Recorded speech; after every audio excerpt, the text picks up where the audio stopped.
আসসালামু আলাইকুম, শুভরাত্রি সবাইকে। কেমন আছেন সবাই? আশা করছি সবাই অনেক বেশি ভালো আছেন। আমরা আলহামদুলিল্লাহ অনেক ভালো আছি। তো মুক্তি ব্লগে আপনাদের সবাইকে অনেক অনেক স্বাগত এবং ভালোবাসা। তো নতুন আরও একটা ভিডিও নিয়ে আসলাম। আশা করছি আমার পুরো ভিডিওটা আপনারা দেখবেন আর আমাকে বেশি বেশি করে সাপোর্ট করবেন আপনারা। আসলে আমি রেগুলার ভিডিও দিতে পারি না অনেক সমস্যার কারণে, বা হয়তো পেরে উঠতে পারি না, এর জন্য তো চেষ্টা করি 2-1 দিন বা 3 দিন পর পর দেওয়ার জন্য। তাও হয়ে ওঠে না, কি করব বলেন। তো যাই হোক, আজকে রান্না করব কি কি সেটাই আপনাদের সাথে আজকে শেয়ার করব। আর আমি ওগুলো সব আগে থেকে একদম বেছে টেছে রেডি করে রেখেছি, কারণ রান্না করতে আসলে তো জানেনই আমার মানে অগোছালোভাবে রান্না করতে আসলে একদমই ভালো লাগে না, আর হচ্ছে রান্নাটা দেরি হয়ে যায়। তো আজকে রান্না করব আমি, এখানে তেলাপিয়া মাছ আছে আর ওখানে ওইটা সিলভার মাছ সিলভার মাছ আছে। আমি এক এক দিন আসলে এক এক মাছ রান্না করার চেষ্টা করি, কারণ প্রতিদিন এক মাছ খাইতে তো ভালো লাগে না। আর যখন মাছ কিনে নিয়ে আসি তখন একটু ভ্যারাইটিস আইটেম রাখার চেষ্টা করি আর কি, অল্প অল্প করে। তো এখানে আমি এগুলো মেখে রেখেছি, ভেজে নিব এখন। আর এখানে শুটকি রান্না করব কচুরলতি দিয়ে। কচুরলতি দিয়ে কিন্তু চিংড়ি মজা লাগে, কিন্তু আমার হাজব্যান্ড হচ্ছে শুটকি দিয়ে বেশি পছন্দ করে, এর জন্য তার পছন্দ মতোই আমি রান্নাটা করব। আর এখানে মাছ দিয়ে, সিলভার মাছ দিয়ে রান্নার জন্য আমি সবজি কেটে রেখেছি। আর এটা আমি রান্না করব তেলাপিয়া মাছ দিয়ে সিমের বিচি। এটা আমার কাছে অনেক বেশি পছন্দ। আর সিমের বিচিগুলো একটু কালো কালো দেখা যাচ্ছে, কারণ উপরে থেকে শুকলা ফেলে দিয়ে আমি ফ্রিজে রেখে দিয়েছিলাম, এর জন্য একটু এরকম হয়ে গেছে। আমি পরে বেছে বেছে ফেলে দিব। আর তার সাথে আমি একটু ছোটো ছোটো করে আলু কেটে নিয়েছি। আর এখানে আমি কচুরলতিটাও কেটে নিয়েছি। আর এখানে টমেটো কেটে রেখেছি। আর এখানে তো এই যে পেঁয়াজ মরিচ সব কিছু একদম রেডি করে নিয়েছি। আর কে কে আমার মতো এরকম রেডি করে একদম রান্না করতে মানে আসতে পছন্দ করেন বলেন তো। তো যাই হোক, আর দেরি না করে এখন আমি রান্না বান্না শুরু করে দিব। একটু পরে আবার আমার ছেলে চলে আসবে। তো আপনারা সবাই আমাকে বেশি বেশি করে সাপোর্ট করবেন প্লিজ। আর আমার চ্যানেলে যারা নতুন, আমার চ্যানেলটিকে সাবস্ক্রাইব করে দিবেন, বেশি বেশি করে লাইক কমেন্ট শেয়ার করে দিবেন, কারণ নতুনদের পাশে তো থাকতেই হবে, তাই না বলেন। তো যাই হোক, আর কথা না বাড়িয়ে চলুন রান্না করি। তো এখানে আমি প্যানও বসায় নিয়েছি দুইটা, একদম মানে দুইটাতে বসায় দিব, তাড়াতাড়ি হয়ে যাবে রান্নাটা। তো আমি তো প্যানের মধ্যে তেল দিয়ে দিয়েছি, এখানে আমি মাছটা ভেজে নিব। আর এখানে আমি শুটকির তরকারিটা বসায় দিব। আজান দিয়ে ফেলছে, দেখছেন।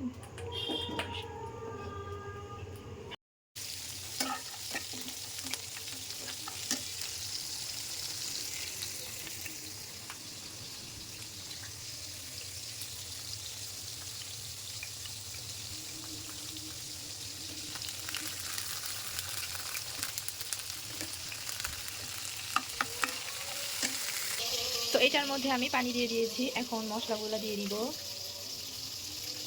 প্রথমে দিচ্ছি লবণ, বা হাত দিয়ে দিতেছি আমি, আর ডান হাতে ফোন ধরে আছি। তারপর দিয়ে দিব একটু জিরের গুঁড়ো, তারপর দিব হালকা মরিচের গুঁড়া, তারপর দিয়ে দিব হলুদ গুঁড়া।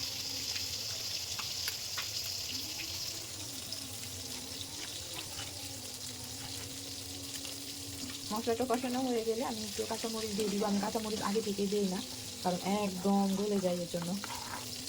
একটু কষানো হয়ে যাওয়ার পর আমি কাঁচামরিচ দিয়ে দিচ্ছি এটার মধ্যে।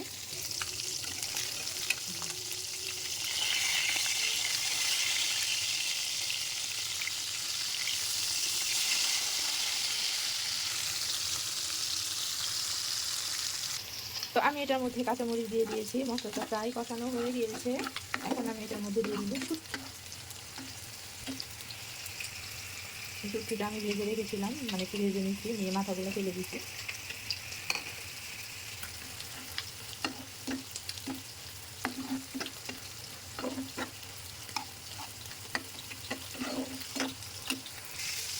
তো মশলা আর শুটকিটা আমার অনেক ভালোভাবে কষানো হয়ে গেছে।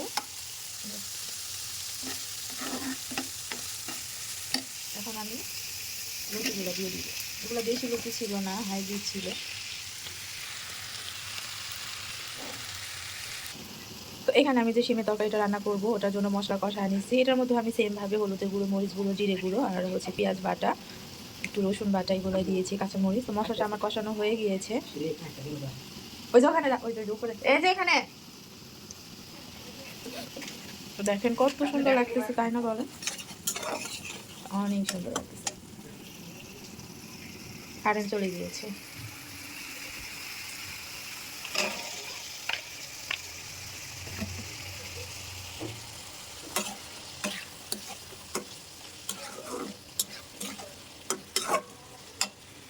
তো এগুলা হতে থাক, দেখি ওরা কি করে। তো তোমরা এই তো দেখেন আমার বোন হচ্ছে গিয়ে কি ফুল আঁকাবে, তার জন্য দেখেন কি কায়টা অবস্থা খারাপ করে দিচ্ছে। আর আমার ছেলে হচ্ছে প্রাইভেট থেকে চলে এসেছে, সে হচ্ছে বিস্কুট খাইছে। কি খাইতে চাবো? বিস্কুট নাটি খাও। তো দেখেন ও ফুল বানাচ্ছে। তো রাত্রিবেলা আসলে আসলে আমাদের এভাবে করে সময় যে কখন কেটে যায়, কখন যে রাত 11টা 12টা বাজে আসলে বুঝতেই পারি না।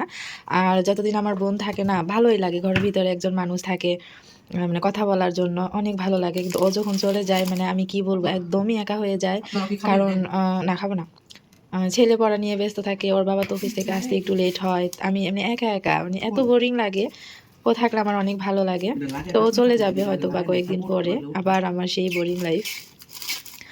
তো যাই হোক, দেখি কত সুন্দর দেখা যায়, দেখা যাবে। বলে বাবা আচ্ছা আহনাব তুমি তাড়াতাড়ি করো আব্বু। কারেন্ট চলে গেছে, এখন রান্না করতে মানে অবস্থা খারাপ হয়ে যাবে। অবশ্য হয়েও যাবে তাড়াতাড়ি, 2টা তরকারি তো বসাই দিচ্ছি, আর একটা রান্না করবো, ভাতটা হয়ে গেলেই শেষ। এখানে যে মাছ তরকারি মানে সিলভার মাছ আলু বেগুন দিয়ে যেটা রান্না করবো ওইটারও মশলাটা কষানো হয়ে গেছে এখানে। এটা আমি দেখাইতে পারি নাই, আসলে দেখানোর কিছুই নাই। আমি ওগুলাও যেভাবে করে মশলা কষিয়ে নিয়েছি, মানে মরিচ টরিচ এগুলো দিয়ে ওভাবে করে কষায় নিয়েছি। এই তো আর কয়েকদিন হলো হচ্ছে আমরা সয়াবিন তেল খাচ্ছি, সরিষার তেল খাচ্ছি না আপাতত। দেখেন কত সুন্দর হয়েছে না মশলা কষানোটা। আমার মশলা কষানো দেখবে না এত ভালো লাগে কি বলবো। তো এটা কষানো হয়ে গেছে, এটার মধ্যে আমি এখন একটু কেটে রাখা আমার সবজিগুলো দিয়ে দিই। আর এই টমেটোটা আমার গাছের ছিল। তো রান্নাঘরের অবস্থা একদম বেহাল হয়ে আছে, এগুলো এখন আমাকে ক্লিন করতে হবে। আর এগুলো ক্লিন করলে মোটামুটি রান্না আমার শেষ, মানে কাজকর্ম শেষ। ওদিকে আমার ছেলে তো পড়তেছে, আর এই তো সে মনোযোগ দিয়ে হচ্ছে গিয়ে ফুল বানাচ্ছে। এই তো এটা কালার করলে ভালো হতো না। তো যাই হোক, পরে আবার কথা বলছি, কাজকর্ম কমপ্লিট করে নিই তারপর। আমার রান্নাবান্না কমপ্লিট হয়ে গিয়েছে, আর আমি রান্নাঘর একদম ক্লিন করে নিয়েছি। আর এখন কয়টা বাজে জানেন? 10:30 বাজে। তো আমরাও ফ্রেশ হয়ে নামাজ কালাম পড়ে নিয়েছি, আর আমার ছেলে আমার পিছনে পিছনে ঘুরঘুর করতেছে। সে হচ্ছে গিয়ে এখন ভাত খাবে আমার হাত দিয়ে, মানে এত বড় হয়েছে, তার 11 বছর বয়সে হাত দিয়ে ভাত খাইতে মানে বললেই সে কান্না করে দেয়, এরকম একটা অবস্থা। কার কার বাচ্চারা এমন করে বলেন তো, কমেন্টে জানাবেন। সে মানে কি বলবো, মানুষ শুনলে হাসবে। মানে আমি যদি বলি না যে তোমাকে খাওয়াই দিব না, এই যে আমাকে হাত ধরে, ওই যে হাত ধরে আছে, মানে খাওয়াই দিব না, খুব কষ্ট পায় যে একবারই তো খাওয়াই দেন, অথচ তার খালামুনি তাকে সকালে খাওয়াই দেয়, তারপর দুপুরে খাওয়াই দেয়, এখন খাওয়াই দেয় না। আচ্ছা তাহলে রাত্রে হাত দিয়ে খাও তুমি? না। কেন ভালো লাগে না? কেন ভালো লাগে না? এমনি মার হাতে খাইতে ভালো লাগে। যখন বড় হয়ে যাবা, চলে যাবা তখন, যখন চলে যাবা বড় হবা তখন, তখন আপনার বিয়ে করবা তখন? বিয়ে করবো না। বিয়ে করবে না? না। যখন বাইরে থাকবা, পড়াশোনা করবা তখন আপনার নিয়ে যাবো, আপনার নিয়ে যাবো, আমাকে নিয়ে যাবা? মনে থাকবে? জি বাবা। মানে সে দেখেন কিছুতেই হাত ছাড়তেছে না, সে হাত মানে এইভাবে করে আমার ধরে আছে, সে আমার হাতেই ভাত খাবে এখন। 10:30 বাজে, তার আবার সকাল 5:30 থেকে প্রাইভেট আছে বলেন। তখন সে খাইলে হয়ে যাইতো না, কিন্তু সে আমার জন্যই বসেছিল, নামাজ পড়লো আমার সাথে। তো যাই হোক, আমি রান্নাগুলো আরও একবার দেখাই দিই, দিয়ে হচ্ছে আমার ছেলেকে আমি খাওয়াবো। তো এখানে তো মাছের তরকারিটা মাশাআল্লাহ অনেক সুন্দর হয়েছে, কালারটা অসাধারণ হয়েছে তরকারি। আর এটা হচ্ছে সিমের বিচি দিয়ে, এটাও মাশাআল্লাহ মাশাআল্লাহ অনেক সুন্দর হয়েছে। আমি একটু টেস্ট করেছিলাম, অনেক মজা হয়েছে। কে কে সিমের বিচি দিয়ে এভাবে করে তরকারি খান? সিমের বিচি তো আমার মনে হয় যে সব মানুষেরই পছন্দ, বাচ্চাদের আরও বেশি পছন্দ হয়তো বা। আর এখানে আছে গিয়ে আপনার কচুরলতি দিয়ে শুটকিটা। সবগুলো রান্না কেমন হয়েছে অবশ্যই কমেন্ট করে জানাবেন। আর আমার এখানে একটু ভাত বসায় দিছি, সে দৌড় দিছে। আর আমার ঘরের অনেকগুলো কাপড় চোপড় আমি পরিষ্কার করে দিয়েছি। এখানে আমার এই যে ওয়াশিং মেশিনটা আমি একদম ক্লিন করছি। আর সে হচ্ছে এই তো বসে বসে ফোন টিপতেছে, সেও নামাজ পড়ে বসে আছে। তো সবাই অনেক ভালো থাকবেন, অনেক সুস্থ থাকবেন। আর আমার ভিডিওটা আপনাদের কাছে কেমন লাগে সেটাও কমেন্ট করে জানাবেন। আর আমার চ্যানেলে যারা নতুন, অবশ্যই আমার চ্যানেলটিকে সাবস্ক্রাইবার করে দিবেন। আর পুরো ভিডিওটা একটু মনোযোগ দিয়ে দেখবেন, ভালো ভালো কমেন্ট করবেন, সবসময় আমার পাশে থাকবেন। তো সবাই অনেক ভালো থাকবেন। কথা হবে নেক্সট কোনো ভিডিওতে। আমি আরও ভালো ভালো ভিডিও দেওয়ার চেষ্টা করবো। আসলে আমি রান্না না কোনো মানে এক্সেপশনাল রান্না না, আমি রেগুলার যে রান্নাগুলো করি সেগুলো আপনাদের সাথে কমেন্ট করি, মানে সরি শেয়ার করি। আর মানে সকাল থেকে আসলে ব্লগ মানে আমি করতে পারি না, মাঝে মাঝে চেষ্টা করি। আমার সকালে তো একদমই সময় থাকে না, কারণ অফিসে যেতে হয়তো 9টা বাজে, মানে খুবই কষ্ট হয়ে যায়। তো যাই হোক, সবাই অনেক ভালো থাকেন। আল্লাহ হাফেজ। মা